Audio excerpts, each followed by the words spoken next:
দর্শনার্থীদের মধ্য থেকে কয়েক ব্যক্তি হো হো করে হেসে উঠল। কয়েকজন শব্দ করেই বলে উঠল, এ সবই মিথ্যা, আরবের এই বৌদ্ধ লোকটা আমাদের রাজা হতে পারে না।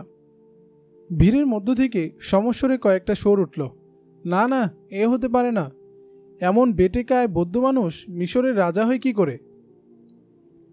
হজরত আমর ইবনে আস রাদিয়াল্লাহু আনহু আরবের সাধারণ মানুষদের মতো দীর্ঘকায় ছিলেন না।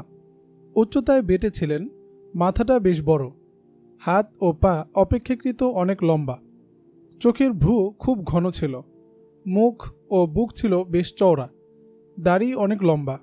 এটা কোনো আকর্ষণীয় মানুষের দেহাবয়ব হতে পারে না, কিন্তু তার চোখে মুখে একটি উজ্জ্বল্য ও প্রাণবন্ততার ছাপ সবসময় পরিস্ফুট থাকত। ক্ষুব্ধ হওয়ার মতো কোনো ঘটনা ঘটলেও তিনি ক্ষুব্ধ হতেন না। তার এহেন বেঢঙ্গা শরীরটা দেখে ইস্কান্দারিয়ার লোকেরা বেশ মশকরা করল এবং বলল, এই লোক আমাদের রাজা হওয়ার যোগ্যই নয়। কিন্তু আল্লাহর বেদ বুঝবার সাধ্য মানুষের নেই, কেউই বুঝতে পারল না। খোদ আমর ইবনে আস নিজেও আন্দাজ করতে পারলেন না এটি আল্লাহ পাকের একটি ইশারা। অল্প কদিন পরই যেটি বাস্তবতার মুখ দেখতে যাচ্ছে এবং আজ রাজ পরিবারের যেসব সদস্য এই আরবি বৌদ্ধকে নিয়ে ঠাট্টা করল, এই বিপ্লবও তারা প্রত্যক্ষ করবে যে এই আরবি বৌদ্ধ মিশরের রাজা বাদশাদের সিংহাসন উল্টে দিয়েছেন, মিশর বিজেতা অভিধায় ভূষিত হয়েছেন এবং তারই কথা মতো তাদের চলতে হচ্ছে। বল খেলার এই প্রথা পালিত হয়ে গেছে এবং বল তাদের বিশ্বাস অনুসারে সিদ্ধান্ত দিয়ে ফেলেছে।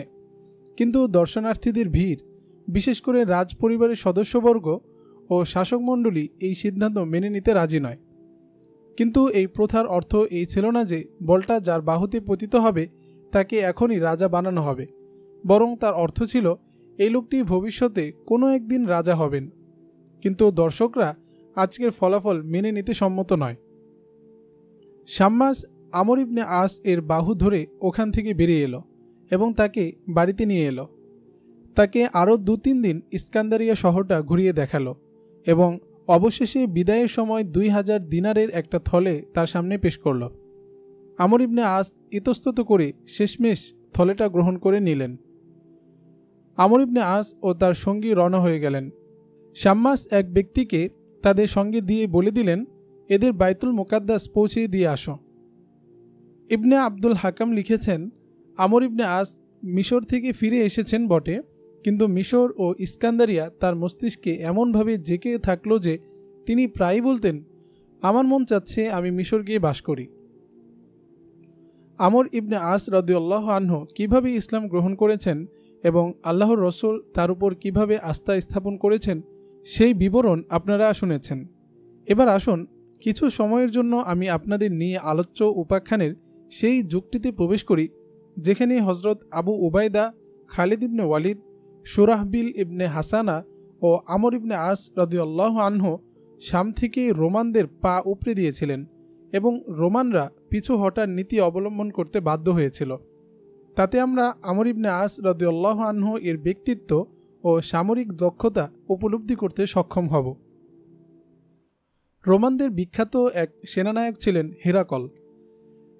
তার এক অতিশয় চতুর, ধূর্ত ও ধোঁকাবাজ সেনাপতি ছিল আরতাবুন। আরতাবুনের সামরিক দক্ষতা, বিচক্ষণতা ও দূরদর্শিতার কোনো জুড়ি ছিল না। সে হিরাকলের সমপর্যায়ের ও সমমর্যাদার লোক ছিল। কিন্তু ইতিহাস বিস্ময় প্রকাশ করছে, মুসলমান সেনানায়করা আরতাবুনকে কিভাবে ধরাশয়ী ও পরাজিত করেছিল। রাসূল আকরাম সাল্লাল্লাহু আলাইহি ওয়াসাল্লাম দুনিয়া থেকে বিদায় নিয়ে চলে গেছেন। প্রথম খলিফা হজরত আবু বকর রাদিয়াল্লাহু আনহু আল্লাহর সান্নিধ্যে পৌঁছে গেছেন। মুসলিম জাহানের খলিফা এখন হজরত ওমর ইবনে খাত্তাব রাদিয়াল্লাহু আনহু। ওমর ইবনে খাত্তাব রাদিয়াল্লাহু আনহু আমর ইবনে আস রাদিয়াল্লাহু আনহু এর দক্ষতা প্রত্যক্ষ করেছেন। তার গুণাবলী সম্পর্কেও ভালোভাবে অবহিত ছিলেন। তিনি বলতেন, খালিদ ইবনে ওয়ালিদ জীবনের ঝুঁকি বরণ করে নিতে কুণ্ঠিত হয় না এবং বীরত্ব দেখিয়ে মানুষকে তাক লাগিয়ে দেয়, কিন্তু আমর ইবনে আস বুঝে শুনে পা ফেলে এবং আগুনের মাঝেও ঝাঁপিয়ে পড়ে। সমর বিশ্লেষকরা লিখেছেন, আমর ইবনে আস দুশমনকে ধোঁকা দেওয়ার পলিসি নিয়ে কাজ করতেন। বীরত্ব তার মাঝে খোদাই করে সাজানো ছিল। হাতাহাতি যুদ্ধে দুশমন তার সামনে দাঁড়াতেই পারত না। নিজেকে তিনি রণাঙ্গনের একটি উজ্জ্বল তারকা বানিয়ে নিয়েছিলেন। রোমান সৈন্যরা শাম থেকে পিছপা হয়ে গেল এবং ফিলিস্তিনের বিভিন্ন স্থানে ছড়িয়ে পড়ল। এটা রোমানদের একটা চাল ছিল। সংখ্যায় মুসলমানদের স্বল্পতা দেখে তারা কৌশল অবলম্বন করেছিল। মুসলমানরা কোনো একটা জায়গায় আক্রমণ চালাবে আর তাদের ছড়িয়ে ছিটিয়ে থাকা সৈন্যরা চতুর্দিক থেকে এসে মুসলমানদের এই স্বল্প সংখ্যক সৈন্যকে ঘিরে ফেলবে। বাইতুল মুকাদ্দাস জয় করা আমর ইবনে আস রাদিয়াল্লাহু আনহু এর দায়িত্বে অর্পিত। তার মোকাবেলায় আছে রোমানদের ধূর্ত সেনানায়ক আর্তাবুন। সে সময় আর্তাবুন তার বাহিনীকে আজনাদাইন নামক স্থানে নিয়ে যাচ্ছিল। আমর ইবনে আস রাদিয়াল্লাহু আনহু খলিফা ওমর ইবনে খাত্তাব রাদিয়াল্লাহু আনহু এর কাছে বার্তা পাঠালেন, যত তাড়াতাড়ি সম্ভব সহযোগী বাহিনী প্রেরণ করুন, কারণ আমাদের আর্তাবুনের সঙ্গে মোকাবেলা করতে হবে। হজরত ওমর রাদিয়াল্লাহু আনহু বার্তা পাওয়া মাত্র বেশ কিছু সৈন্যের একটি বাহিনী পাঠিয়ে দিলেন। ইতিহাসে এসেছে, সে সময় হজরত ওমর রাদিয়াল্লাহু আনহু চমৎকার একটি বাক্য উচ্চারণ করেছিলেন। তিনি বলেছিলেন, আমি আরবের আর্তাবুনকে রোমের আর্তাবুনের সঙ্গে সংঘাতে জড়িয়ে দিয়েছি, এবার দেখব কে হারে আর কে জিতে। রোমান সেনানায়ক আর্তাবুনের সামরিক দক্ষতার কথা হজরত ওমর রাদিয়াল্লাহু আনহু এর জানা ছিল। তিনি জানতেন আর্তাবুন শেয়ালের মতো ধূর্ত ও চালাক। এই যোগ্যতা কাজে লাগিয়ে শত্রু বাহিনীকে পরাস্ত করায় সে পারঙ্গম। পাশাপাশি এমনই কিছু গুণের অধিকারী মুসলিম সেনাপতি আমর ইবনে আস রাদিয়াল্লাহু আনহু। আমিরুল মুমিনিনের প্রেরিত সহযোগী বাহিনী ফিলিস্তিনে আমর ইবনে আস রাদিয়াল্লাহু আনহু এর কাছে পৌঁছে গেল। আমর ইবনে আস পুরো বাহিনীকে নিজের কাছে রাখলেন না। তিনি জানতেন তার বাহিনী ৩-৪ ভাগে বিভক্ত হয়ে গেছে। ফলে হিসাব করে দেখলেন সহযোগী বাহিনী কার বেশি প্রয়োজন।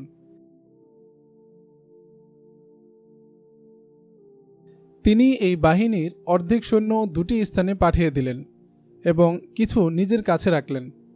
কিন্তু সম্মুখে অগ্রসর হয়ে দেখতে পেলেন আর্তাবুন তার সৈন্যদের দুর্গে আটকে রেখেছেন এবং দুর্গের চারদিকে পরিখা খনন করে রেখেছে।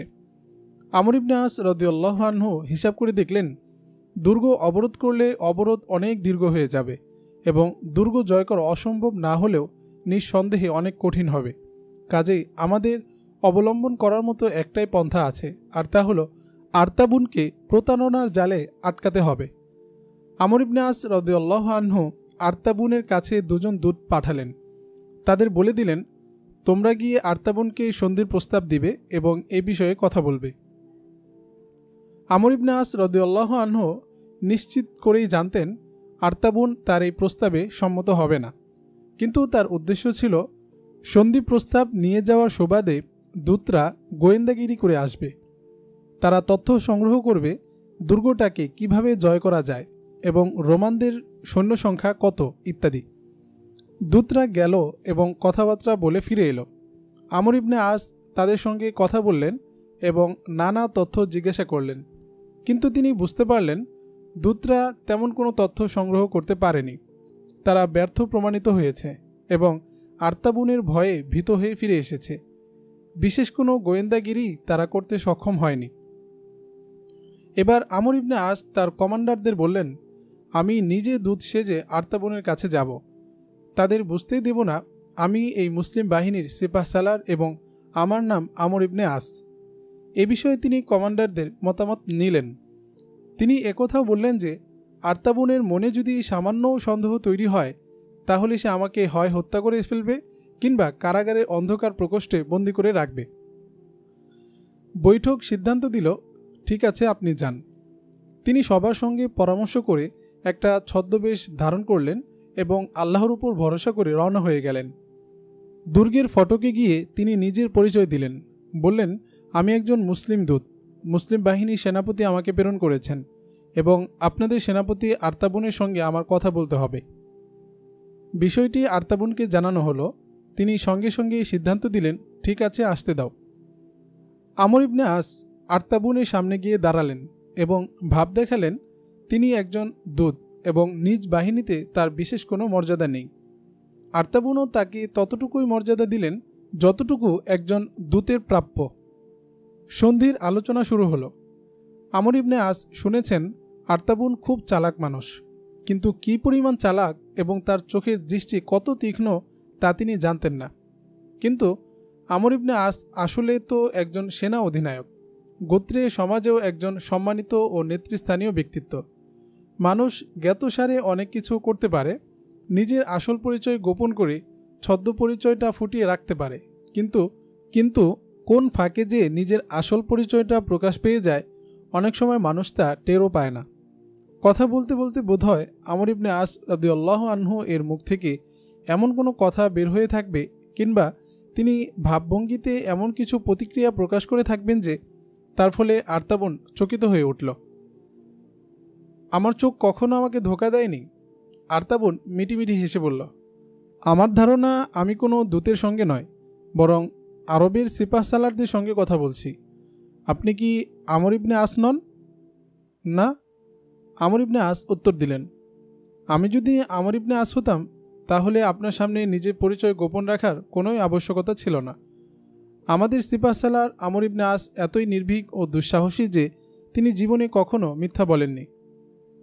ইতিহাস লিখেছে আমর ইবনে আস রাদিয়াল্লাহু আনহু এর এই উত্তরে আরতাবুন এমনভাবে হেসে উঠেছিল যেন উত্তরটা সে মেনে নিয়েছে এবং তাকে দূতী মনে করছে।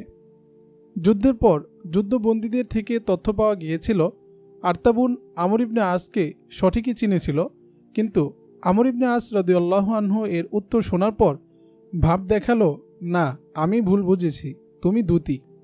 এভাবে সে আমর ইবনে আসকে ধোঁকা দিয়েছিলেন। আমর ইবনে আস তার উত্তরে সন্তুষ্ট হলেন না। তিনি ভাবতে লাগলেন এখান থেকে কিভাবে পালানো যায়। তার মনে সন্দেহটা এভাবে দানা বেঁধেছিল যে আলোচনা চলাকালে কোনো এক অজুহাতে আরতাবুন কক্ষের বাইরে গিয়েছিল এবং দ্রুত ফিরে এসে পুনরায় আলোচনা শুরু করেছিল। তার এই আচরণে আমর ইবনে আস রাদিয়াল্লাহু আনহু এর পুরোপুরি সন্দেহ জন্মে গিয়েছিল, আমার আর রক্ষা নেই। পরে রহস্যটা উন্মোচিত হয়েছিল যে আরতাবুন ক্ষণিকের জন্য বাইরে গিয়ে এক রক্ষীকে বলে এসেছিল, তুমি অমুক জায়গায় গিয়ে অপেক্ষা করো, যে আরব লোকটা আমার সঙ্গে কথা বলছে বের হয়ে ফিরে যাওয়ার সময় ওখানে তুমি তার উপর এমন এক আঘাত আনবে যেন তার মাথাটা দেহ থেকে আলাদা হয়ে যায়। রক্ষী সেই জায়গায় গিয়ে দাঁড়িয়ে থাকল। আমর ইবনে আস একটা বুদ্ধি ঠিক করে নিলেন। তিনি আলোচনার ঢংটাই পাল্টে ফেললেন এবং বোঝাতে শুরু করলেন তিনি রোমানদের শক্তিতে ভীত হয়ে পড়েছেন এবং তাদের যে কোনো শর্ত মেনে নিয়ে সন্ধি চুক্তিতে সম্মত হতে রাজি আছেন।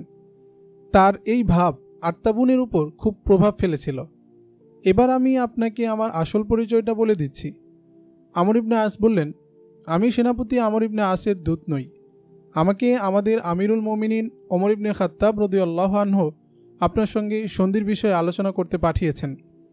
আমার আরও 9 জন সঙ্গী আছেন।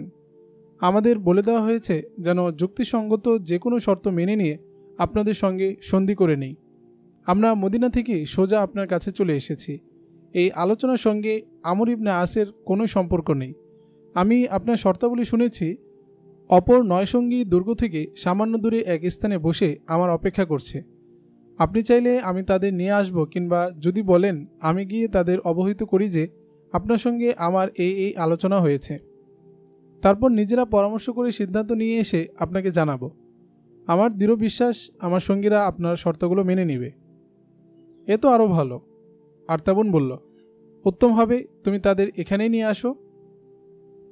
তারপর আরতাবুন আবার কি একটা বাহানা দেখিয়ে বাইরে গেল এবং এক রক্ষীকে আদেশ করল, অমুক রক্ষী অমুক স্থানে দাঁড়িয়ে আছে, গিয়ে তাকে বলো তোমাকে যে কাজটা করতে বলা হয়েছে সেটা করতে হবে না, তুমি ফিরে এসো। আমর ইবনে আস ওখান থেকে উঠলেন এবং নিরাপদে ও নিশ্চিন্তে দুর্গ থেকে বেরিয়ে এলেন। ফেরার সময় একটা মুহূর্তেরও জন্য পিছন পানে মোড় ঘুরিয়ে তাকালেন না। আরতাবুন সন্ধ্যা পর্যন্ত অপেক্ষা করতে থাকল। এই আরব সেনাপতিটা আমাকে ধোঁকা দিয়ে জীবিত বেরিয়ে গেছে। আরতাবুন বলল, তার থেকে বড় ধূর্ত মানুষ আমি জীবনে আর দেখিনি। তারপর রণাঙ্গনে রক্তক্ষয়ী যুদ্ধ হলো। উভয় পক্ষের বিপুল সংখ্যক সৈনিক প্রাণ হারালো। আরতাবুন অল্প কিছু সৈন্য নিয়ে বাইতুল মুকাদ্দাস চলে গেল এবং ওখানে তাদের দুর্গে আটকে রাখল। আমর ইবনে আস বাইতুল মুকাদ্দাস অবরোধ করে ফেললেন। একদিন আমর ইবনে আস সংবাদ পেলেন কি একটা বার্তা নিয়ে আর্তাবুনের এক দূত এসেছে। তিনি তৎক্ষণাৎ দূতকে তার কাছে ডেকে পাঠালেন এবং পত্রটি হাতে নিয়ে পড়তে শুরু করলেন। পত্রে আর্তাবুন লিখেছে, আপনি আমার বন্ধু, আপনার জাতি আপনাকে সেই মর্যাদা দিয়েছে যেমনটি আমার জাতি আমাকে দিয়ে রেখেছে। আমি আপনাকে কোনো প্রতারণার ফাঁদে আটকে রাখতে চাই না। আপনি আজনাদাইনকে আমাদের হাত থেকে ছিনিয়ে নিতে সক্ষম হয়েছেন, কিন্তু তাতে এই আত্মপ্রবঞ্চনায় লিপ্ত হওয়ার কোনোই কারণ নেই যে আপনি ফিলিস্তিনেরও কোনো একটি অংশ জয় করতে পারবেন। ফিলিস্তিনে আর কোনো সফল আক্রমণ আপনি চালাতে সক্ষম হবেন না। তাই আপনার জন্য কল্যাণকর হবে আপনি এখান থেকে ফিরে যান এবং নিজেকে ধ্বংসের হাত থেকে রক্ষা করুন। কিন্তু যদি আপনি আমার পরামর্শ না মানেন, তাহলে আপনার পরিণতিও তাদের মতো হবে যারা ইতিপূর্বে বাইতুল মুকাদ্দাস দখল করতে এসেছিল এবং জীবন নিয়ে ফিরে যেতে পারেনি। আমর ইবনে আস আর্তাবুনের দূতের হাতেই এই পত্রের উত্তর পাঠিয়ে দিলেন। উত্তরে তিনি লিখেছিলেন, আমি ফিলিস্তিনের বিজেতা, তোমাকে আমি বন্ধুসুলভ পরামর্শ দিচ্ছি। উপদেষ্টাদের সঙ্গে মতবিনিময় করে তুমি তোমার চিন্তাধারা পাল্টে নাও। হতে পারে তোমাকে ধ্বংসের হাত থেকে বাঁচানোর জন্য তারা অন্য কোনো বিচক্ষণতামূলক পরামর্শও দিতে পারে। আজনাদাইন ও বাইতুল মুকাদ্দাস জয় আলাদা এক উপাখ্যান। ঐতিহাসিক তাবারি লিখেছেন, আর্তাবুন আমর ইবনে আস রাদিয়াল্লাহু আনহু এর উত্তরপত্রটি পাঠ করার সময় আমি ফিলিস্তিনের বিজেতা বাক্যটি পড়ে হো হো করে হেসে উঠেছিল। বাইতুল মুকাদ্দাস এখনও জয় হয়নি। আর্তাবুন তার মুসাহেব ও উপদেষ্টাদের আমর ইবনে আস রাদিয়াল্লাহু আনহু এর পত্রখানা পড়ে শোনালেন এবং বললেন, আমর ইবনে আস বাইতুল মুকাদ্দাসের বিজেতা হতে পারবে না। কথাটা তিনি এমন এক ধারায় ও এমন এক ভঙ্গিতে বললেন যে শ্রোতারা ধরে নিয়েছিল তিনি বলতে চেয়েছেন বাইতুল মুকাদ্দাস জয় অবশ্যই হবে, কিন্তু এই জয় আমর ইবনে আসের হাতে হবে না। শ্রোতাদের মধ্য থেকে একজন জিজ্ঞেস করল, আপনি এমন কথা কেন বললেন? বাইতুল মুকাদ্দাস বিজেতার নাম ওমর। আর্তাবুন চমকে দেওয়ার মতো কথা বলল, তাওরাতে লেখা আছে বাইতুল মুকাদ্দাস বিজেতার নাম 3টি বর্ণ থাকবে। এই 3 বর্ণ ওমর হতে পারে। তাছাড়া তাওরাতে ওমরের গুণ পরিচয় বর্ণনা করা হয়েছে, কাজেই এখানে সংশয়ের কোনো অবকাশ নেই। তাওরাতে লেখা আছে বাইতুল মুকাদ্দাস মুসলমানদের কবজায় চলে যাবে। তাবারি লিখেছেন, আর্তাবুন এই কথাটা পূর্ণ দৃঢ়তার সঙ্গে বলেছিল এবং তার এই বক্তব্যে সবাই নীরবতা ছেয়ে গিয়েছিল। কোনো কোনো ঐতিহাসিক লিখেছেন, আর্তাবুন যুদ্ধ না করেই বাহিনী নিয়ে বাইতুল মুকাদ্দাস থেকে পালিয়ে গিয়েছিল। মিশর জয়ের প্রসঙ্গ উঠলেই একটি প্রশ্ন সামনে এসে দাঁড়ায় যে সে সময় মিশরে কার শাসন ছিল। ইতিহাস যখন উত্তর দেয় সে সময় মিশর রোমানদের দখলে ছিল এবং তার শাসনকর্তা ছিলেন সম্রাট হিরাকল, তখন আবার প্রশ্ন জাগে, হিরাকল তো সাম্রাজ্যে ছিলেন এবং এই পুরো ভূখণ্ডটি তার শাসনাধীন ছিল, তাহলে এই লোকটি মিশরে এলেন কি করে? হিরাকল শাম থেকে মিশরে আপন মসজিদে আসেননি, মুসলমানরা তাকে শাম থেকে তাড়িয়ে দিয়েছিল। সে যুগে সমগ্র পৃথিবীতে 2টি মাত্র সামরিক শক্তি ছিল, একটি অগ্নিপূজারী ইরানি, অপরটি রোমান। রোমানরা বহুকাল আগেই খ্রিস্ট ধর্ম গ্রহণ করেছিল।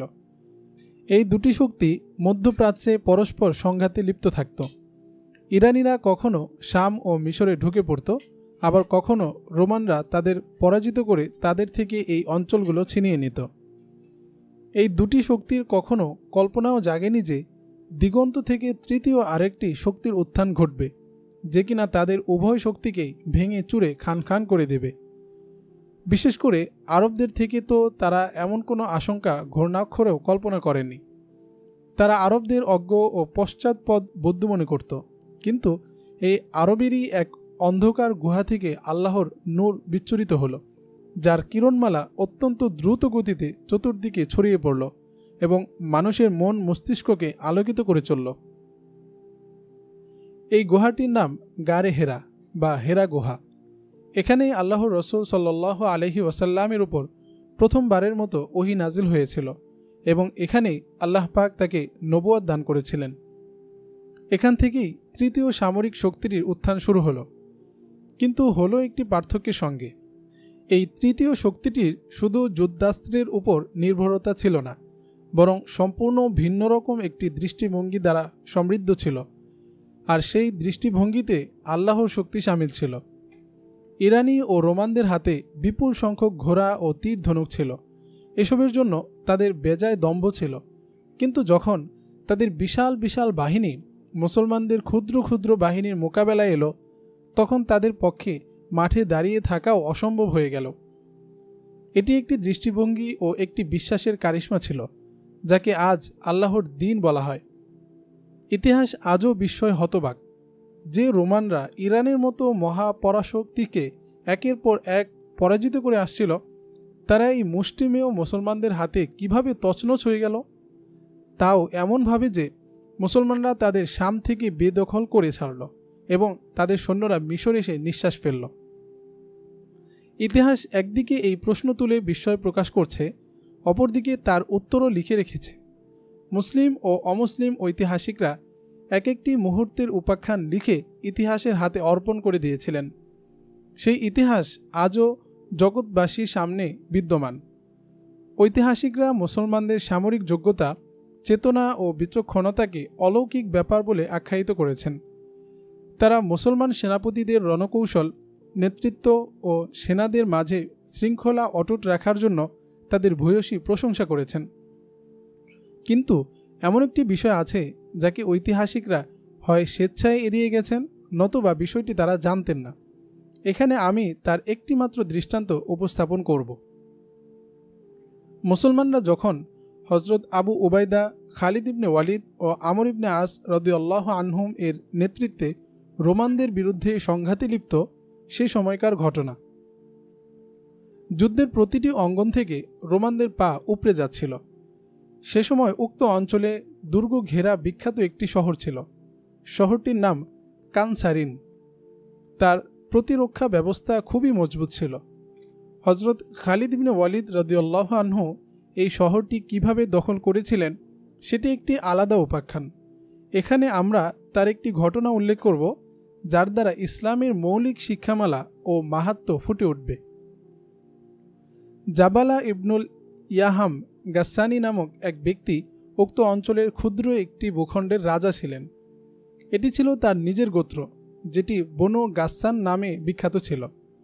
লোকটি রোমানদের মিত্র ছিলেন। রোমানদের কাঁধে কাঁধ মিলিয়ে যুদ্ধ করা ছাড়াও তিনি তাদের সব ধরনের সহযোগিতা দিতেন। লোকটি বিপুল সম্পদ ও ধনভাণ্ডারের অধিকারী ছিলেন সুযোগ সন্ধানী ও বসন্তের কোকিল। অবশ্য মুসলমানদের তিনি সেভাবে শত্রু মনে করতেন না, যেমনটি মনে করত রোমানরা। জাবালা অত্যন্ত সুরুচির অধিকারী শৌখিন মানুষ ছিলেন। আরবের কবিদের সঙ্গে তার হৃদ্যতাপূর্ণ সম্পর্ক ছিল। রাসূল আকরাম সাল্লাল্লাহু আলাইহি ওয়াসাল্লামের কবি হজরত হাসান ইবনে সাবিত রাদিয়াল্লাহু আনহুকে খুব ভালোবাসতেন। তার কবিতা শুনে তিনি আবেগে আপ্লুত হয়ে পড়তেন। কিন্তু এত কিছুর পরও তিনি রোমানদের মিত্র ছিলেন, কারণ তার রাজ্যটি তাদের আওতাভুক্ত ছিল।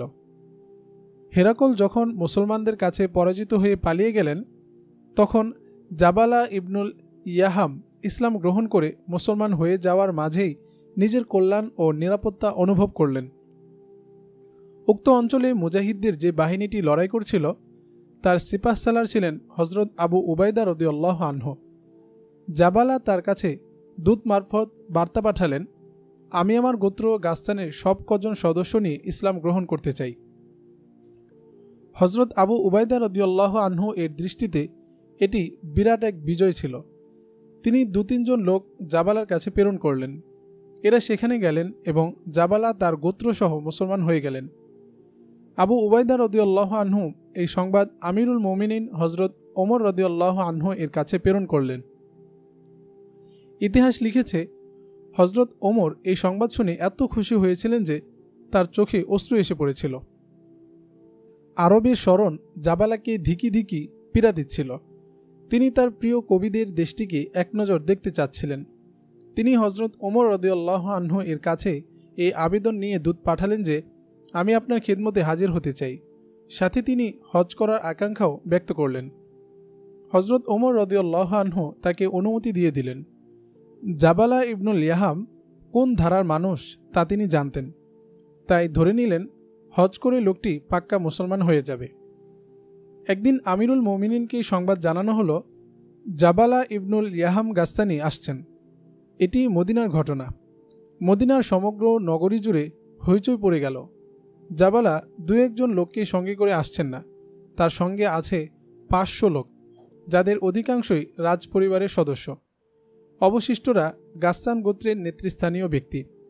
বিপুল সংখ্যক মহিলাও আছে কাফেলায়। আমিরুল মোমিনিন হজরত ওমর রাদিয়াল্লাহু আনহু মুসলমানদের মাঝে ঘোষণা দিয়ে দিলেন, তোমরা নগরীর বাইরে গিয়ে জাবালা ও তার সঙ্গীদের স্বাগত জানাও এবং তাকে সম্মানের সঙ্গে আমার কাছে নিয়ে আসো। জনতা আগে থেকেই রাস্তায় নেমে এসেছিল। মহিলারা দেয়ালের উপর দাঁড়িয়ে কাফেলার অপেক্ষায় অপলক চোখে তাকিয়ে আছে। জাবালা তার 200 আরোহীকে বিশেষ ধরনের মূল্যবান পোশাক পরিধান করতে আদেশ করলেন।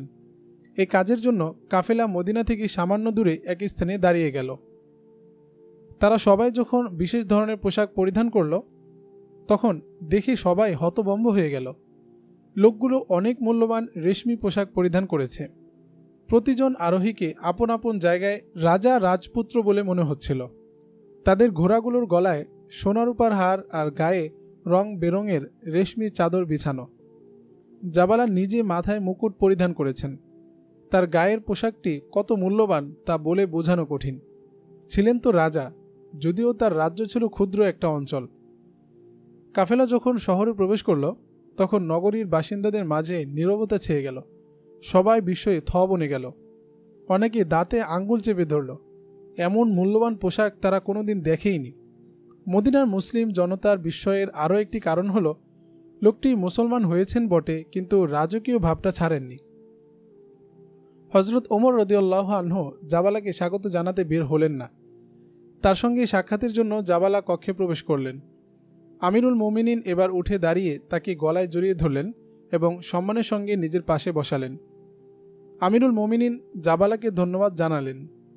তুমি আল্লাহর সত্য দিন কবুল করেছ। বললেন, এখন আর কোনো শক্তি তোমাকে পরাস্ত করতে পারবে না। 500 সঙ্গীর জন্য জাবালা সাথে করে অত্যন্ত সুন্দর ও অতিশয় মূল্যবান তাঁবু নিয়ে এসেছিলেন। আমিরুল মোমিনিন হজরত ওমর রাদিয়াল্লাহু আনহু নগরী থেকে খানিক দূরে তাকে মনোরম একটা জায়গা দিয়ে দিলেন। তারা সুবিন্যস্ত রূপে সেখানে তাঁবু স্থাপন করল। এলাকাটা স্বতন্ত্র একটা পল্লীর রূপ ধারণ করল। হজের সময় ঘনিয়ে এলো। একদিন আমিরুল মোমিনিন হজরত ওমর রাদিয়াল্লাহু আনহু জাবালাকে সঙ্গে নিয়ে হজের উদ্দেশ্যে মক্কাভিমুখে রওনা হলেন। জাবালা সঙ্গীদের থেকে মাত্র একজনকে সাথে নিয়ে অন্যদের মদিনায় রেখে হজের উদ্দেশ্যে রওনা হয়ে গেলেন। জাবালা হজের জন্য যে এহরাম বেঁধেছিলেন, সেটি তার পায়ের গোড়ালির নিচে নেমে গিয়েছিল। বাইতুল্লাহ তাওয়াফের সময় পেছন থেকে আসা এক ব্যক্তির পা তার এহরামের উপর গিয়ে পড়ল এবং এহরাম খুলে গেল। রাজা বলে কথা, বিষয়টা জাবালার আত্মমর্যাদায় প্রচণ্ড আঘাত হানল। লোকটির এই আচরণে তিনি অপমানিত বোধ করলেন এবং পিছনে মোড় ঘুরিয়ে লোকটির নাকের উপর কষে একটা ঘুষি মারলেন। লোকটির নাক ফেটে রক্ত বেরোতে শুরু করল। হজরত ওমর রাদিয়াল্লাহু আনহু সে সময় তার সঙ্গে ছিলেন না। তিনি পরে সংবাদ পেলেন জাবালা এহেন আচরণ করেছেন। হজরত ওমর রাদিয়াল্লাহু আনহু তাকে ডাকালেন এবং উক্ত লোকটিও এসে তার কাছে নালিশ জানালো যে জাবালা আমার নাকের উপর ঘুষি মেরেছে, যার ফলে আমার নাক ফেটে রক্ত বেরোতে শুরু করেছে এবং আমি তাওয়াফ সম্পূর্ণ করতে ব্যর্থ হয়েছি। এই অভিযোগের পর হজরত ওমর রাদিয়াল্লাহু আনহু এর পদমর্যাদা একদম বদলে গেল। তিনি আর জাবালার মেজবান রইলেন না। এখন তিনি আমিরুল মোমিনিন হয়ে গেলেন। সেই সঙ্গে একজন বিচারকের দায়িত্ব তার কাঁধে এসে চাপল। তিনি জাবালা ইবনুল ইয়াহামকে ডেকে পাঠালেন। জাবালা সঙ্গে সঙ্গে এসে হাজির হলেন। সেই রাজকীয় ভাব। এসে হজরত ওমর রাদিয়াল্লাহু আনহু এর পাশে বসতে লাগলেন। খলিফা এই মর্যাদাটা উঁচু মাপের একজন মেহমানকে প্রদান করতেন যে তাকে তার পাশে বসতে দিতেন। জাবালাকেও তিনি সেই মর্যাদাটাই দিয়েছিলেন, কিন্তু এখন পরিস্থিতির দাবি অন্য কিছু। এখানে নয়, তুমি ওখানে গিয়ে বসো। হজরত ওমর জাবালাকে নিজের পার্শ্ব থেকে সরিয়ে দিতে দিতে বললেন, এখন তুমি আমার মেহমান নও, তুমি এখন একজন আসামি। জাবালা ক্ষুণ্ণ মনে উঠে দাঁড়ালেন এবং আমিরুল মোমিনিন হজরত ওমর রাদিয়াল্লাহু আনহু এর দেখিয়ে দেওয়া জায়গাটাতে গিয়ে বসলেন। তার চেহারায় ক্ষোভের ছাপ এবং কিছুটা বিস্ময়। জাবালা ইবনে ইয়াহাম, হজরত ওমর রাদিয়াল্লাহু আনহু জিজ্ঞেস করলেন, তুমি কি এই লোকটির নাকে ঘুষি মেরেছ? হ্যাঁ, মেরেছি তো। জাবালা নির্ভীক কণ্ঠে উত্তর দিলেন, এর নাকে আমি কষে একটা ঘুষি মেরেছি, কারণ এ আমার ইহরামের উপর পা রেখেছিল। লোকটি বলছে ভিড়ের কারণে অনিচ্ছাকৃতভাবে তার পা তোমার ইহরামের উপর পড়েছিল।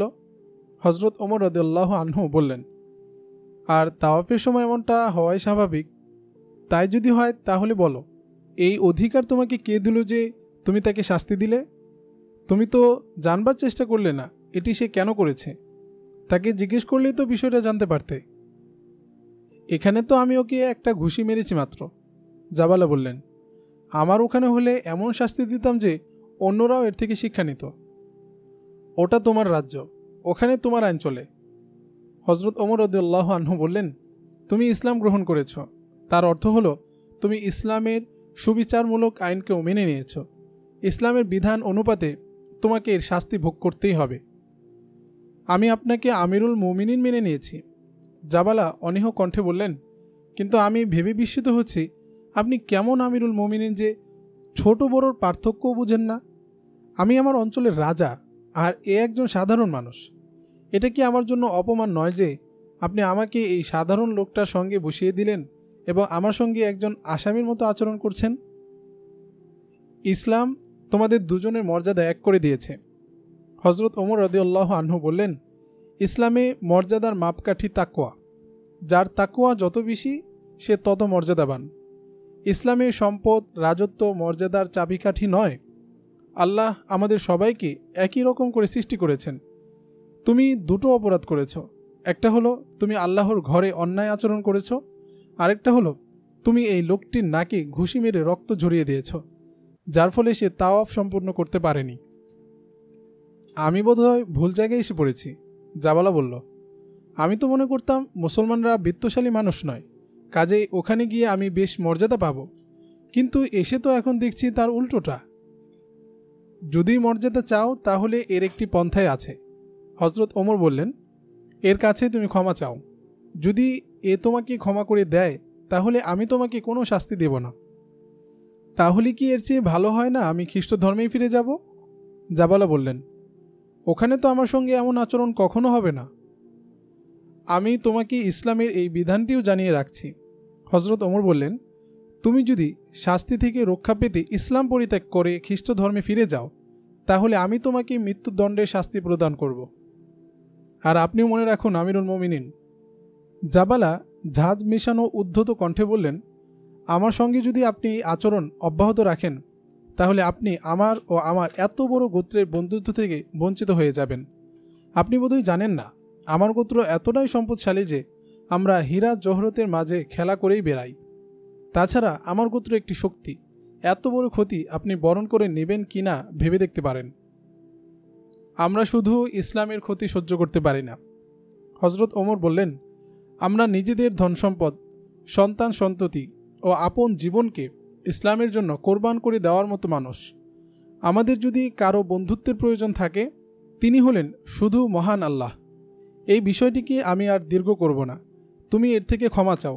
যদি এ তোমাকে ক্ষমা করে তাহলে তোমার জন্য কোনো শাস্তি নেই, অন্যথায় শাস্তি তোমাকে ভোগ করতেই হবে।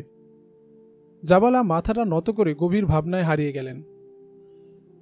আমিরুল মুমিনিন। কিছুক্ষণ পর মাথা তুলে জাবালা বললেন, আমাকে মাত্র একটা রাতের সময় দিন। সকালে আপনাকে বলে দিব আমি এই লোকটার কাছে ক্ষমা চাইব নাকি আপনার শাস্তি বরণ করে নেব। আমিরুল মুমিনিন হজরত ওমর রাদিয়াল্লাহু আনহু তাকে চিন্তা করার সময় দিলেন এবং অনুমতি দিয়ে দিলেন, এখন তুমি তোমার অবস্থানে চলে যাও। আগামীকাল সকালে এসে আমাকে সিদ্ধান্ত জানাও। ঘটনাটা জানাজানি হয়ে গিয়েছিল। জাবালা যখন বের হলেন তখন বাইরে হাজিদের বিশাল একটা ভিড় দাঁড়িয়েছিল। লোকগুলো সুবিচারের দাবি জানাচ্ছিল। অবশেষে জনতাকে জানানো হলো রায় আগামীকাল ঘোষণা করা হবে। পরদিন ভোরবেলা